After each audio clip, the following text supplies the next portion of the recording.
Good afternoon.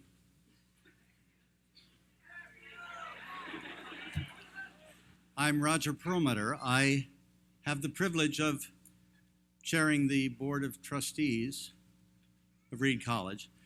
And on behalf of the Reed Institute, it's really my special privilege today to welcome all of you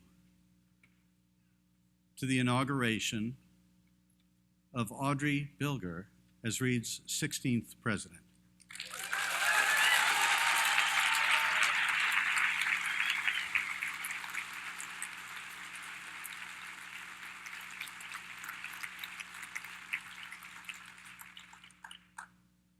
I'm pleased to welcome all members of the Reed community in attendance, faculty, students, staff, alumni, parents, my fellow trustees, and honored guests to this important and in fact extraordinary occasion.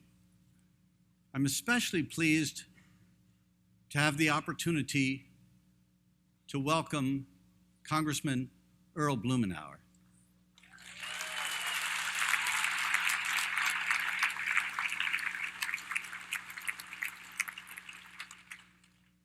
Congressman Blumenauer represents the 3rd Congressional District here in Oregon, including our very own region, and he's fought tirelessly for the rights of citizens of Oregon and, in fact, of the entire country. I know it was difficult for him to leave the quiet tranquility of Washington, D.C. in order to join us today. However, he did. And I ask you to welcome him to the podium, Congressman Blumenauer.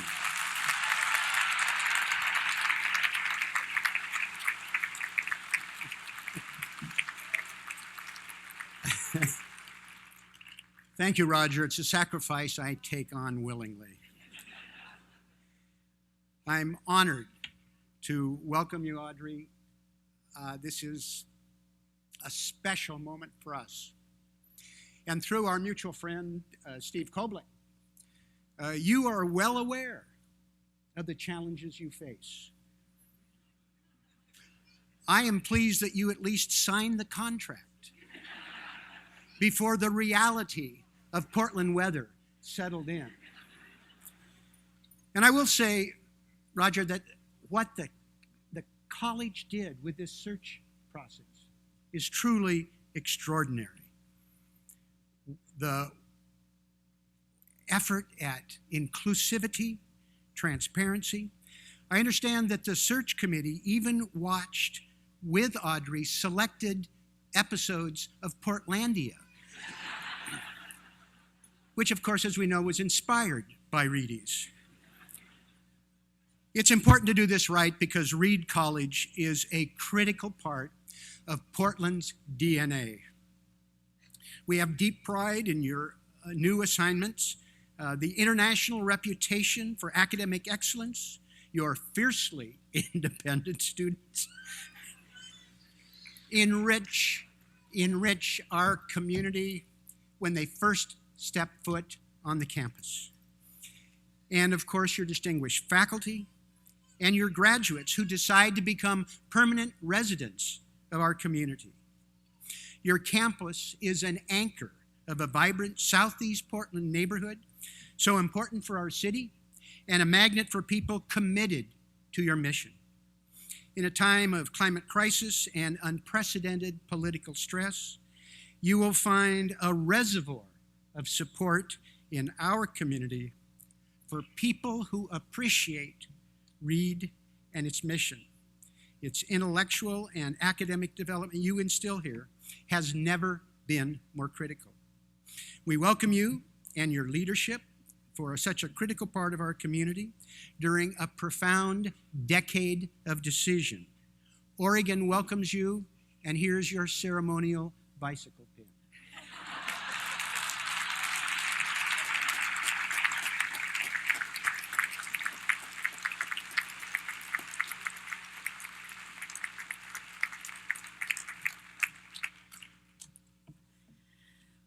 More than a year ago, the Presidential Search Committee, which I was a member, committed to an uncompromising quest for a transformational leader to head the college.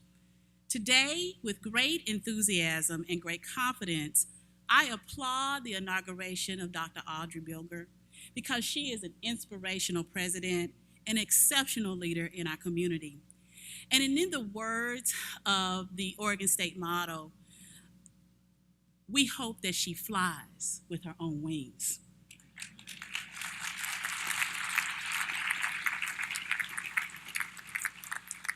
Audrey most recently hails from Pomona College, where she served as vice president for academic affairs, dean of the college, and professor of English.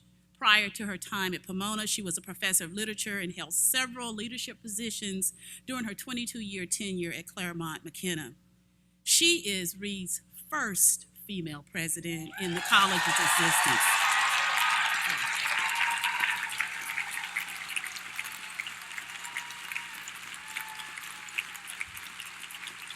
Yes.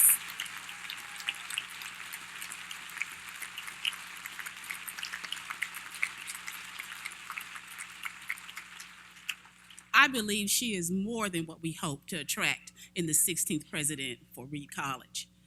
Audrey's distinguished career spans over many decades and includes 3 books, scores of articles, a plethora of awards and honors, and side gigs, which is in the Oregon and maybe Reed tradition, as a journalist, drummer, and DJ.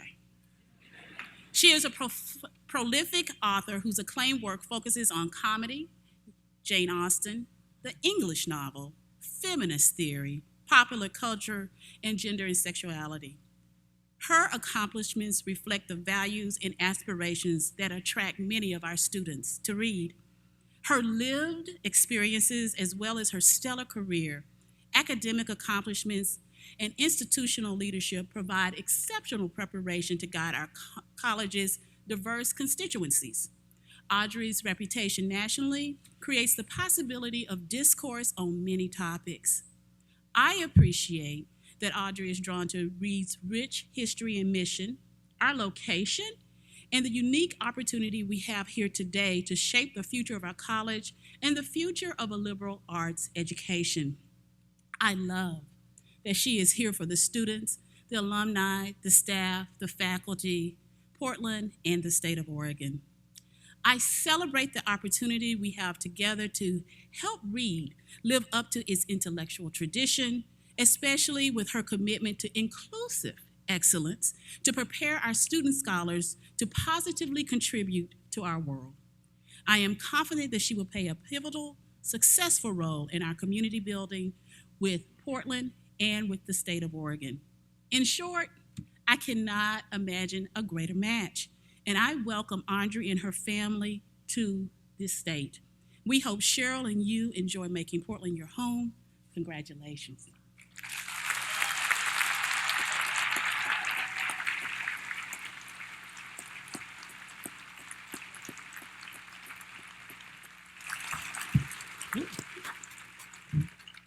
Hello. Hi. My name's Pax. I'm the student body president. Thank you. I was talking to Radhika just before this, and we were remarking that we didn't know if this was more about Audrey or more about the college. So it's sort of like a wedding in that way. And I think that that really brings out the kind of ceremony that we're looking for in today. To speak a little bit about the college and then a little bit about Audrey, I think that in the nation abroad, and particularly at Reed, we're sort of at a war with nuance. We seem to have a problem with how hard it can get to delve into the specifics, to relate to one another closely. And I think that being able to tell a story, the sort of kind that you can curl up next to while a fire warms you, the kind that makes you glad that you were where you were when you heard it, I think that's the kind of thing that Reed needs right now. And for a long time, I think the story about Reed, the story that we told ourselves about the institution and that other people told about us, was one that was sort of political and doused in a kind of nonsense. And one of the most delightful experiences that I've ever had in the world is finding an author that I really adore, the kind that you can't, and I really can't imagine finding one that I adore so much that I dedicate my entire life's work to it, to understanding them, to understanding the stories they tell, how they tell them, where they were when they told them. But that's exactly what Audrey did in Jane Austen. And I think that's kind of what Reed needs right now. Not someone to take the college in their throats and to speak for the college, but someone who can study the stories that we've told ourselves and understand them. A lot of the things that have happened in the past year and the past couple of years have been hard. We're coming out of a hard time right now. But I think that what matters more, I think the harms that have been done and that continue to be done are important. And I think it's important that we recognize them. But what I think matters most, the reason that I keep doing this work, the reason I keep showing up, is because it matters what's next. The students that we bring to Reed who don't know what Reed is right now, who don't even know what a conference is. Because in a couple of years, they'll be sitting next to the foremost expert in their field of something that they didn't know existed. I didn't know what anthropology was before I came to college, but getting to take courses and things like that, discovering that like neuroscience is a discipline and that you can study it and get really good at it, I think that's the important thing. Keeping the students that aren't here now, that aren't here in 5 years, but are here in 10 years, when Audrey's the president that she'll become, the president that she is after we make our remarks. I think that this comes at an odd time, celebrating someone before we really know what they'll do. But I think that celebrating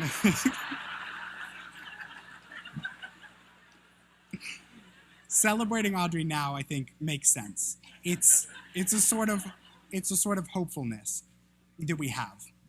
So I do have a lot of hope, because I think that Audrey knows what it's like to be down there, all the way down where you feel like you can't possibly climb up. And I hope that at least one student sees themselves in her and is able to climb out of that place with the help of these professors and these staff and faculty members and the help of their fellow students. Being around you all right now, this group on the Great Lawn, Reedies, I think that there's no place in the world I'd really ever rather be. So thank you all for gracing me with your presence, and I hope you have a good rest of your day.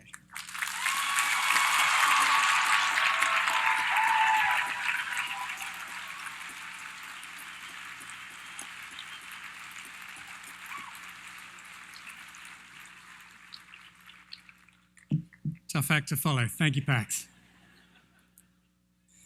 So as Dean of the Faculty of Reed College, and on behalf of the faculty of Reed College, it's my privilege and my pleasure to welcome President Bilger to Reed, and also to welcome her to an appointment on the faculty of the college. Our theme today is going to be ands, and this is a really exciting and. Professor Bilger is in fact the first president appointed from outside the institution to be granted tenure. This grant of tenure was recommended by the Faculty Committee for Advancement in Tenure to the Board of Trustees and represents recognition of Audrey's distinction as a scholar and a teacher. Audrey comes to us not only after serving as the Dean of the College at Pomona, but after 22 years as a faculty member at Claremont McKenna College. In the best traditions of liberal arts faculty members, as Judge Nelson noted, her field is broad, or indeed it's perhaps better characterized as several fields: comedy, the English novel, feminism, gender, and sexuality. Among other things, she has published a book on comedy in Frances Burney, Maria Edgeworth, and Jane Austen in 1998, which also made paperback.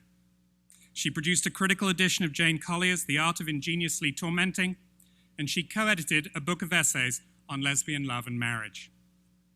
She's also produced a lot of more public scholarship, an interesting and unusual and in her scholarly CV. Essays, reviews, and review essays in newspapers and magazines, including Ms. Magazine, the San Francisco Chronicle, and the Los Angeles Review of Books, for which she also served as editor of the Gender and Sexuality section. Audrey is thus an extremely distinguished ambassador for the liberal arts, someone who understands the liberal arts from the inside, from years of practical experience in the classroom, and also considerable experience in leadership roles at Pomona and CMC. Audrey is, in short, someone with a lot of ands. Welcome, Audrey.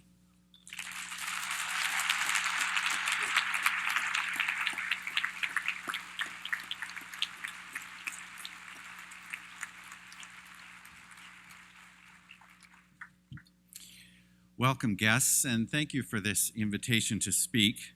From the perspective of the administrative staff of the college, I'm Hugh Porter, the Vice President for College Relations.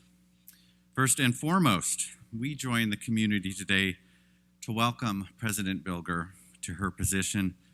Audrey, we've already enjoyed your enthusiastic embrace of Reed and gracious appreciation for varied work of the college's staff. And the work to build and sustain Reed is remarkably wide-ranging, from groundskeeping, including maintenance of the magnificent Reed Canyon, to laboratory equipment purchase and upkeep, to information storage and retrieval, and at Reed that actually includes books, hundreds and thousands of them, of artistic presentation and curation, of communication, of construction, of fundraising, of financial management, student support, advising, job placement, of events, such as the one we all join now, of emergency planning and response, hiring and aligning the people to do all this work too. Depending on your perspective, this activity spans not enough or too much, but the framing of the staff of Reed brings to our work might be summed up with another and, only connect, a phrase memorably employed by E.M. Forster and that I borrow today. For what the staff will offer to you, Audrey, is to connect the muscles of the academic program to its bones, to serve as the sinews that contextualize, house, and support the educational mission that is the beating heart of Reed. Education at Reed happens, as Congressman Blumenauer said, not in the ether, but in a place, in a 100-acre wood in southeast Portland in the state of Oregon. Forging the connections between governing external entities with regulatory agencies and with those who would like to help and experience Reed, those connections are forged with the help of your eager and committed administrative staff. We look forward to our partnership with you to strengthen the connections that fuel the college's intellectual fires. Again, welcome, Audrey. You have our best wishes and full support.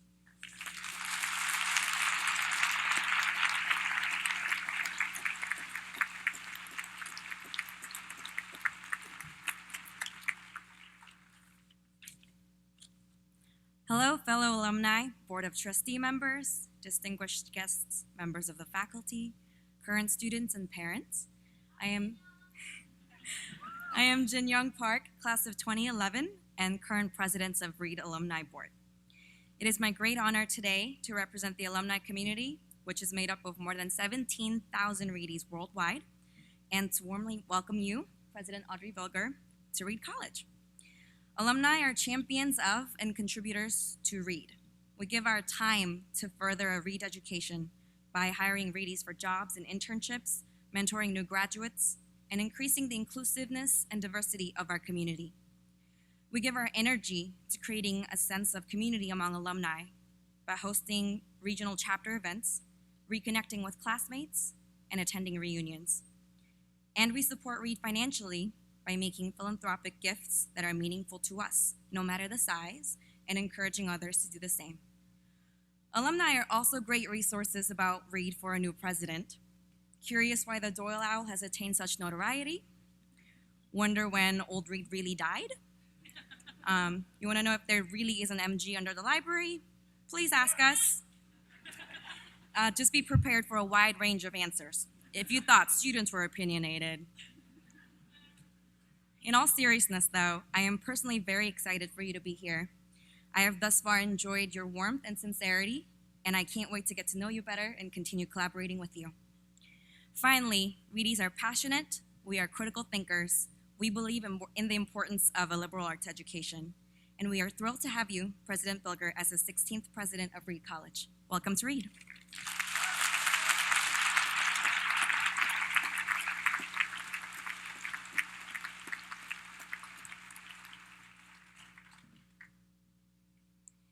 To ampersand with love for President Audrey Bilger. You, a blossom resting on scissors. We, the steely citizens of contention. You, the melting coin, the gold writ of timelessness suffusing the clock. We, the ribbons, the spiral torsion springs inside. You, mirror of Achilles and Priam's eyes. We, the catalog of ships. You, the hand dishing out ironies. We, hungry for more. In Poor Richard, you, the stable roof, us, the rearing colt. In Nastaliq, you, the beginning of the verse, us, the fetal curl. Dear unspooling thread, forever may you braid. Dear larynx, forever may you sing our mutability. Mercy of dark ink, nib, dear sheen, dear nest in the branches of argument, dear cement and mooncake and ocean current, dear dove rising, dear hinge and hook and wingspan and compass and cradle and continuum, dear and, dear and. Thank you.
I am very pleased to introduce Yoon-Sun Lee.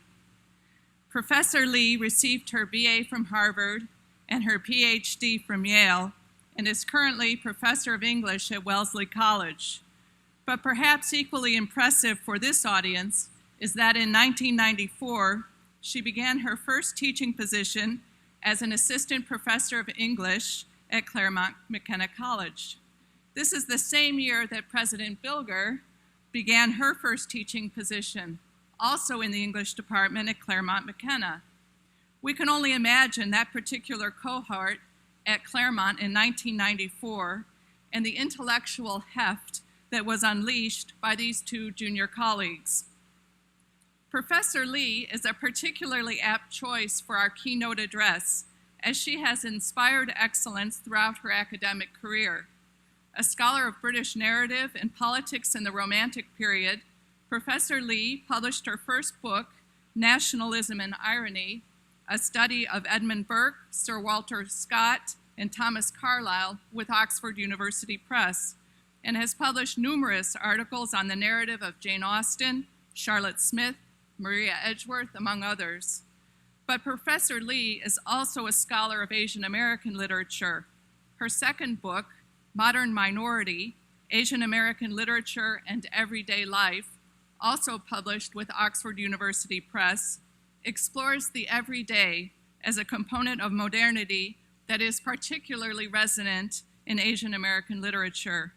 She has published important work on post-colonial novel and diaspora, racialized bodies in Asian American literature, among other topics. And finally, Professor Lee is a scholar of narrative theory. She is currently working on a book titled Deep Plot, Objectivity, the Novel, and Forms of Science, and has published numerous articles in literary theory and narrative history. Professor Lee's active engagement and recognized excellence in 3 areas of teaching and scholarship, fields that are not unrelated, but that also represent tremendous breadth, is striking. In addition to her teaching and research, Professor Lee is active in the Wellesley community, helping to create programs in Asian American studies and comparative ethnic studies, and serving on a recent presidential search committee. Professor Lee's service to the college, breadth of interest, deep expertise across fields reflect the ideals of a liberal arts college where faculty and students are allowed, encouraged to follow their interests, to explore them deeply, and to share these interests in writing and discussion with college and students. Please join me in welcoming Professor Yoon-Sun Lee.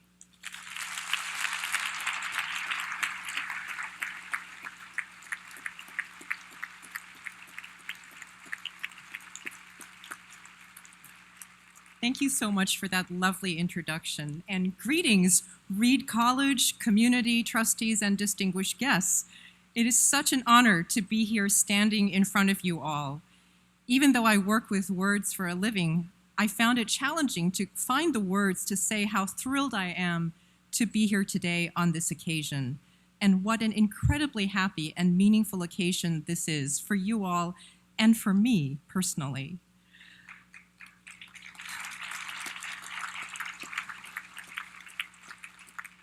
I first met President Bilger many years ago, let's just say toward the very end of the last century. Actually, someone already said the date, so there's no point in my trying to hide that. But at the beginning of the fall semester, in beautiful Southern California weather, when we both began teaching in the literature department at Claremont McKenna College.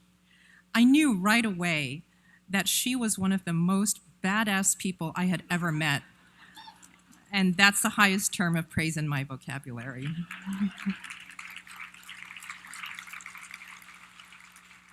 For one thing, she drove a vintage green Volkswagen Beetle. For another thing, she was taking rock and roll drumming lessons. These were levels of coolness that I had not encountered before. Seriously, she had a confidence, a warmth, a fearlessness, and an absolute authenticity that inspired me then and continue to do so now and in the future. I want to share with you a very brief story that illustrates how President Bilger does more than inspire people from a distance. She will lift you up and create the conditions for you to thrive. This is what she did for me as her colleague at CMC. So there's a little preface to this story. In the age that we live in, we are constantly being told that competition is our natural state. It's all too easy to believe that we have no choice but to compete with all other people, to kick them off the island, to get them chopped, that you win by eliminating your competition. In ways both direct and indirect, we are told that only one or only a few can win the prize, the award, the internship, the job.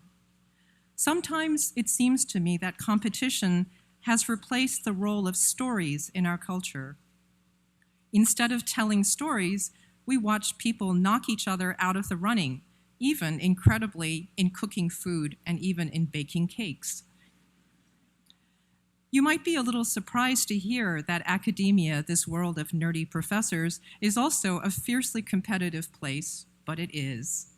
Everything inside and outside academia reinforces the message: build your brand, sell yourself, step on or over your competitors. I have to note that this message is sold with a particular relentlessness to women in a society run largely by men. Women are trained to compete with each other, and so are minorities. But this is true of everyone, right? You want to catch the eye of your boss or your professor. You want to get that approval or promotion, and doesn't that mean you have to limit your care and concern to yourself? Professor Bilger, Audrey, showed me that the answer is no, and I've never forgotten it. It was very soon after we got to Claremont at a little gathering. We had just met, and she took me aside and she said, "Yoon, I just want you to know that I have your back. You can trust me." No one had ever said this to me before, and here's what was amazing. We were now colleagues in the same department, but a different person might have assumed our relation to be at least potentially a competitive one. We both worked in the same field, British 18th century literature. We were both women, and so on. It was an act of enormous generosity to a colleague she had just met. But more than that, it was an act of moral courage. She showed me that there is a way to reject those false arguments that we all have to compete with each other, that it's a zero-sum game, that one person's gain is another person's loss, because it is not true. And thinking of the people around you as competitors, all fighting for the same little thing, this only helps the people who have the power to designate the prizes and to limit their number. Her words that day had a powerful effect on me. They showed me the falseness of a way of thinking that I had pretty deeply internalized. Those were not the only important words of President Bilger on this topic, mind you. When I read her wonderful book on 18th century women novelists, Laughing Feminism, I saw that this insight was central to her work as a feminist literary critic. Even in the 18th century, novelists showed a world in which women, often in very cruel ways, are forced to scramble and compete with each other, whether they are old or young, rich or poor, with sometimes other people even watching for pleasure or for entertainment. Audrey's book shows how women novelists unmasked, in her words, the foolishness of a system that offers limited options for female life and then pits woman against woman for available positions. She makes the hugely important point that in Jane Austen's novels, the heroines do not initiate competition. This is something we need to think about more deeply. I agree that it does require heroism. To create the conditions for others to thrive requires moral strength and insight, a capacity to see beyond the norms that surround and stifle you. I am still grateful and still inspired by her example. President Bilger showed me then what it means to be truly with and truly for someone else, to see thriving as something that must be not an individual matter, but essentially shared. This is what justice requires. Justice isn't merely an objective social arrangement. It comes down to this, to believe that I cannot be truly excellent unless you are too. It's the opposite of what we hear and see all around us. The world is always trying to say that your success requires some others to fail or to do less well. You have to defy the powers then that are trying to define you as a mere single individual, the sole proprietor of yourself, climbing over everyone else, struggling to capitalize on your own small selfhood. You are already part of a larger excellence. Audrey has demonstrated that excellence is not a solo endeavor. It's not an isolated prize that lies at the end of a solitary path. I learned from her that the best work is the work that we can do together, and that the best goals are the ones that we share. I learned from her and her scholarship too that shared laughter creates a circle, and that circle can begin to change the configuration of the world. Congratulations, my friend, and congratulations, Reed College, on a wonderful and exciting new beginning.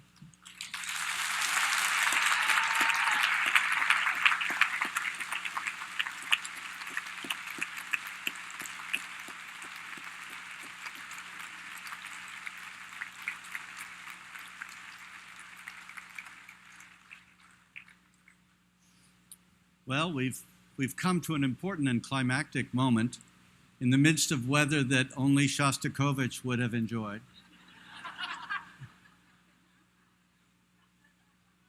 On behalf of my fellow trustees and the Reed Institute, it is my privilege now to preside over the investiture of our 16th president. Audrey, could you join me here?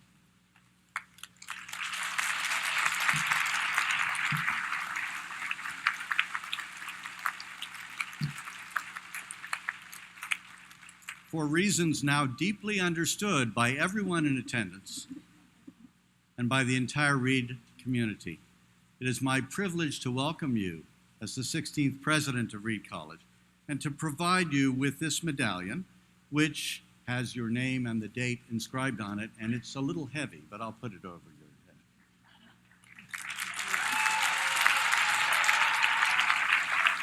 Congratulations, Audrey.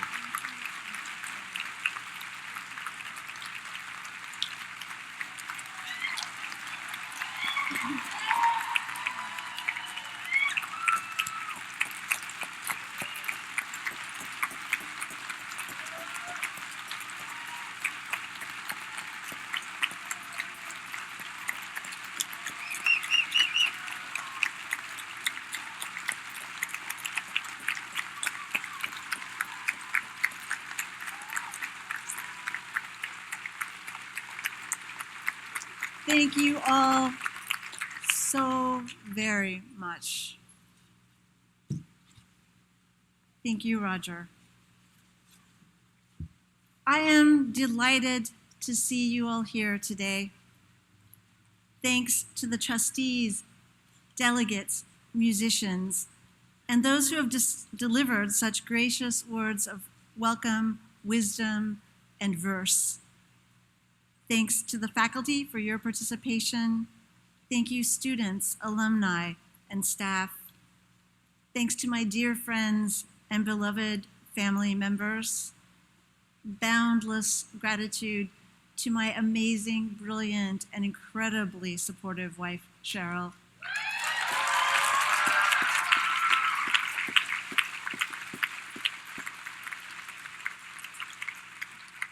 Thanks also to everyone who has worked to make this day happen, from the Presidential Search Committee to the Inauguration Planning Team. It takes many hands to put together a celebration like this. Please help me show appreciation with a round of applause.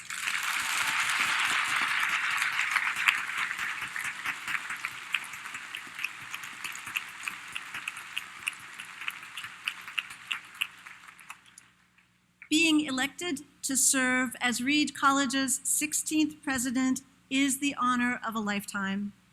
And as I stand before you, taking this all in, I am inspired.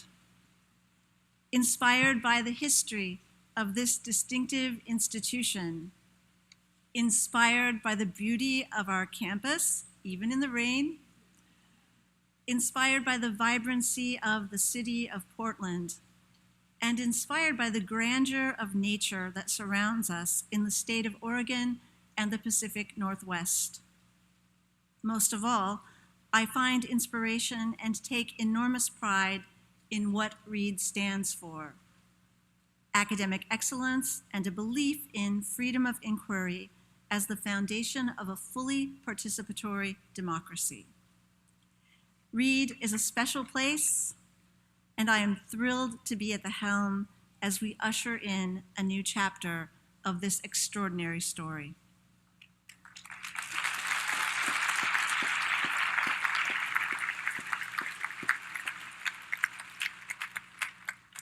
In the feminist classic, A Room of One's Own, published 90 years ago this month, Virginia Woolf narrates a scene in which she is denied entrance into a university library because, as she is told by an official, ladies are only admitted to the library if accompanied by a fellow of the college or furnished with a letter of introduction.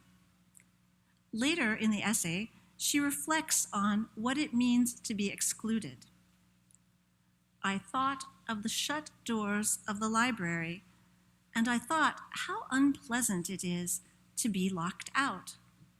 And I thought how it is worse, perhaps, to be locked in. Woolf's recognition of the closed door as having two sides, one that locks out and one that locks in, becomes an invitation to question the status quo, to challenge privilege from the outside, and ultimately to envision a different sort of future. She celebrates as essential to freedom the ability to earn money, to inhabit one's own room, and in keeping with her chosen profession, to close the door and write. She stresses the importance of receiving access to education and being aware of one's place in history as preconditions for creativity. For masterpieces, Woolf writes, are not single and solitary births. They are the outcome of many years of thinking in common, of thinking by the body of the people, so that the experience of the mass is behind the single voice. As Reed's first woman president, I am particularly conscious, thank you, I am particularly conscious of and grateful for the collective history that has made it possible for me to be here today. At the same time, I know that progress is not a straight line, and that we must pay attention to doors that remain closed to so many. Above all, we must resist getting locked in to narrow and limited points of view.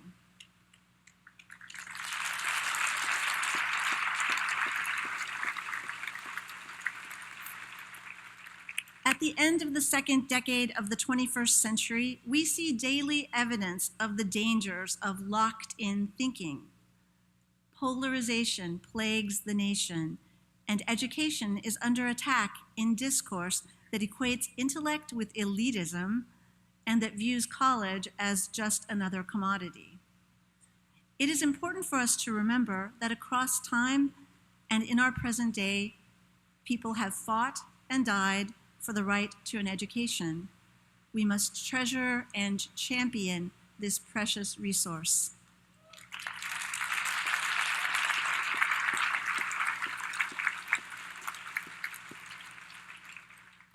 At Reed, we are passionate about learning. Inquiry and exploration thrive here. We know that education matters. In my conversations with students, faculty, staff, and alumni of the college, I am repeatedly struck by how excited people get when they talk about what they have learned or are learning. In classrooms, labs, studios, offices, on sidewalks, the canyon, and yes, in the library, there is an energy that comes from all of this learning and creativity.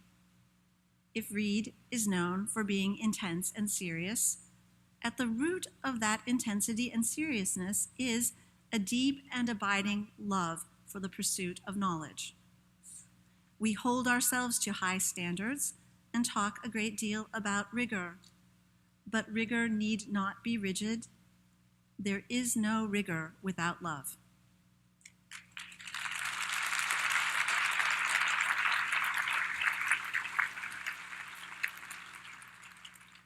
When I speak of love, I am not being sentimental or manipulative. Oscar Wilde noted that the sentimentalist is always a cynic at heart. Sentimentality is merely the bank holiday of cynicism. You know what this means. Valentine's Day, commercials with puppies, phony patriotism. Let us be clear. Anti-intellectualism is a form of cynicism, and the love of learning is a superpower.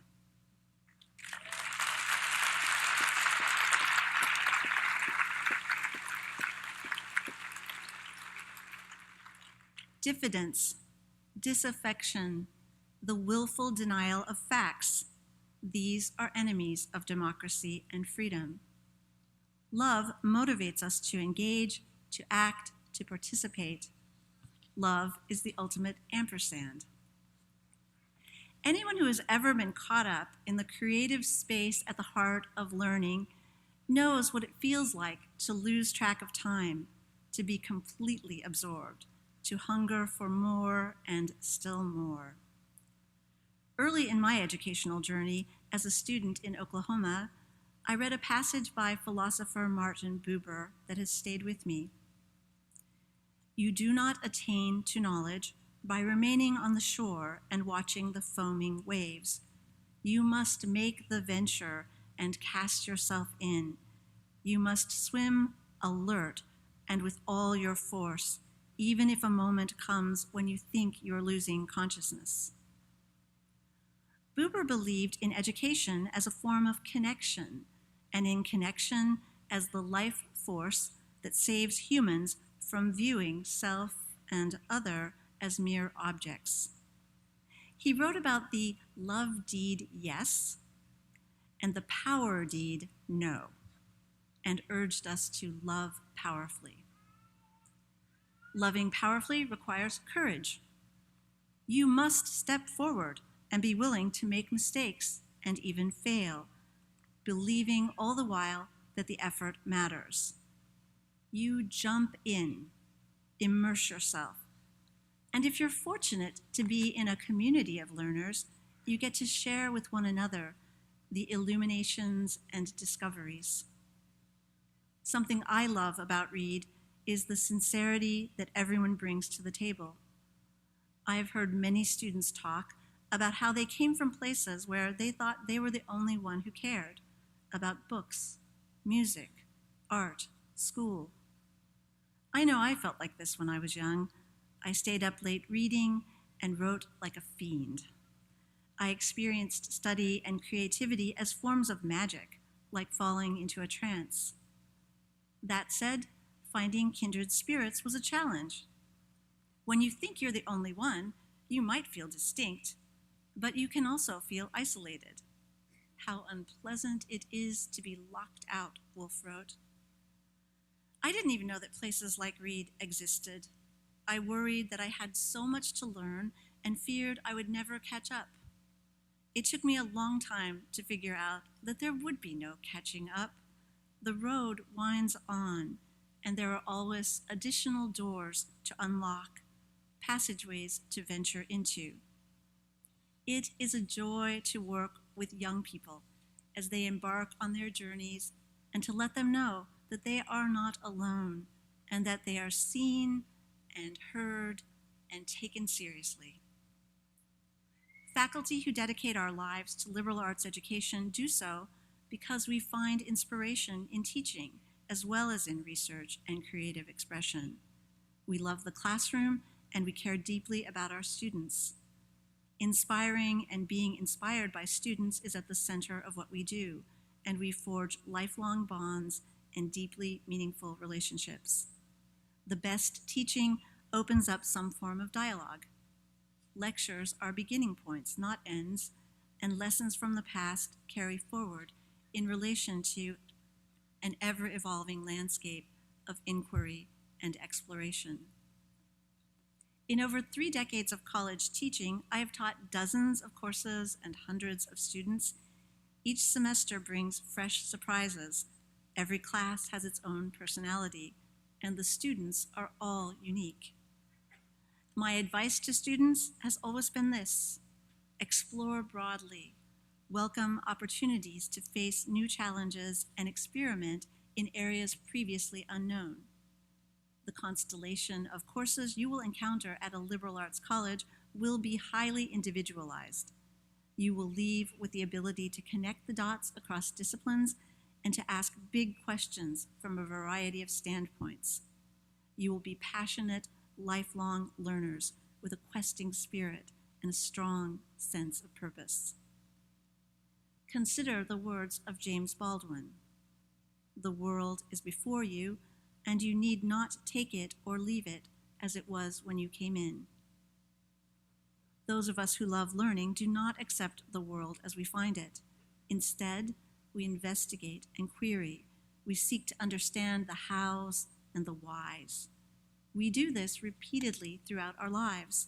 There is no such thing as figuring it out once and for all. On our campus, as in the world around us, there have been and there will be hard times and difficult conversations. Trust can be fragile and fleeting. If we can engage in genuine dialogue with curiosity and sincerity, something that makes our classrooms come to life and create space for learning, we will find our way together. Reed is not, nor should it be, a static entity.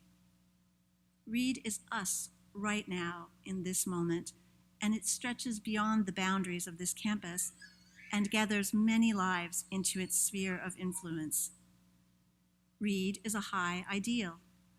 It lives in the hearts and minds of our students, faculty, staff, alumni, and extended community members. I believe in Reed, and I am mindful of our shared responsibility to sustain this college and to join together in envisioning its future. At a gathering a few weeks ago, one of our alumni spoke about the way Reed teaches students to challenge assumptions. He offered the following illustration. 2 + 2 = 4, unless you're counting the rhythm of a waltz. And then 2 + 2 is 1, as in 1, 2, 3, 1. This kind of questioning paves the way for discovery and change. This is why the world needs more Reedies.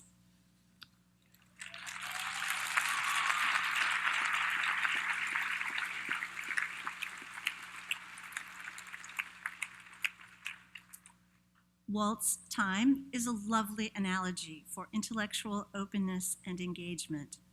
The 3s play off against the 4s in a 3/4 pulse, circling and spinning like weathergrams on a tree branch at dusk, or like the tendrils of an ampersand defying either or.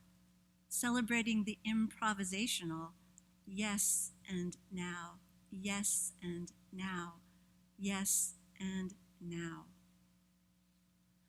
Let us waltz forth together, loving this college and imagining the possibilities.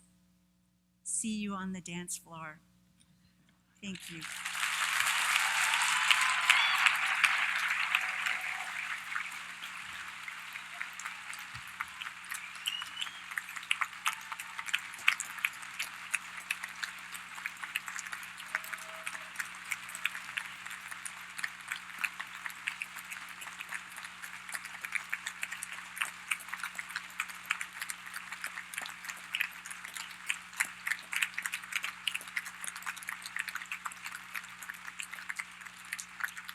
Thank you so very much. It is now my great honor and pleasure to welcome to the stage my dear friend Claudia Brandt, who will perform for us and sing like an angel. Thanks.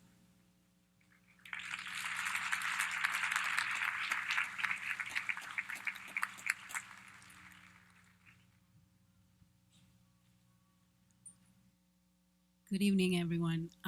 First of all, Audrey, I'm so honored and thrilled to be here. You know I love you so much. And no wonder Audrey picked a song that I wrote from my album that's called Sincera, because it's a song that speaks about being true to oneself, speaking from your heart, and being fearless. And that's Audrey for us. Thank you.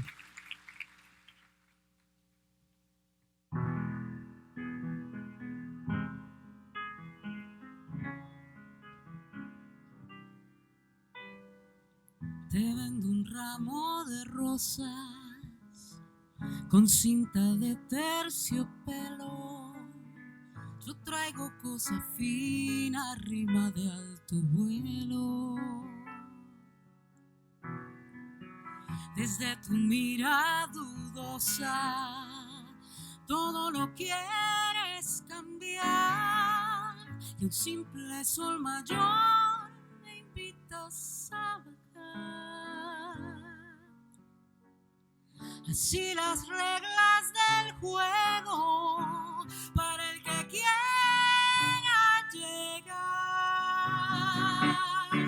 Si las palabras me eligen, ¿qué más me da? ¿Con cuánto ruido te suena? Porque a mí nadie me dice que tengo que cantar. Soy fiel a mi bandera. Prefiero ser sincera.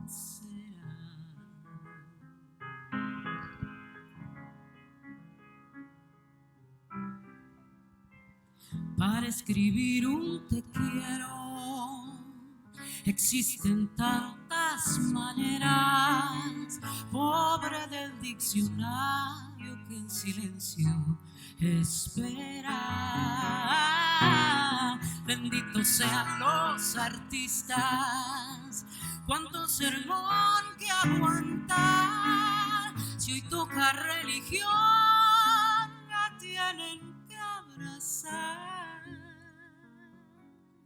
Así las reglas del juego para el que quiera llegar.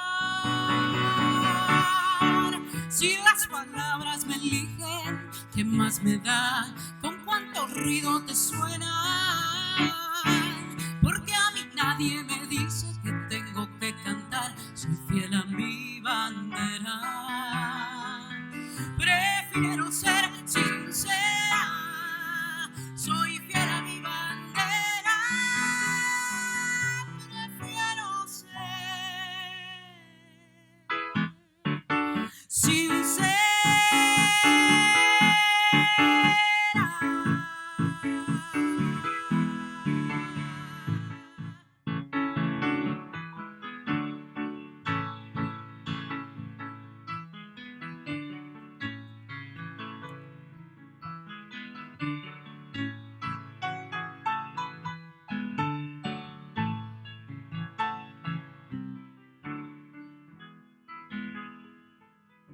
no digas mami de nuevo, ay que me pongo a llorar. Si las palabras me eligen, ¿qué más me da? ¿Con cuánto ruido te suenan? Porque a mí nadie me dice que tengo que cantar, soy fiel a mi bandera. Prefiero ser sincera, soy fiel a mi bandera. Prefiero ser sincera.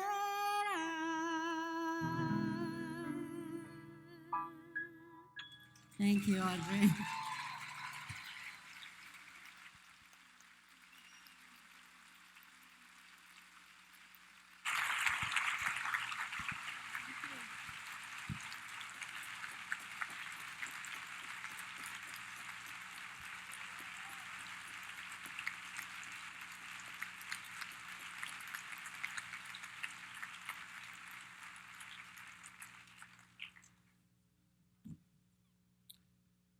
Wow. Well, this has been an extraordinary program, an extraordinary moment for the college. I'd like to express my gratitude to each and every one of you for joining us today. In particular, I'd like to thank all of those who spoke on behalf of this inauguration. Once again, I'd like to welcome President Bilger. And I would also like to invite each and every one of you to join us for dinner, for music, for dancing, maybe even waltzes. After the recessional, on the quad. Be careful, it's a little wet out there. Thanks so much, everyone.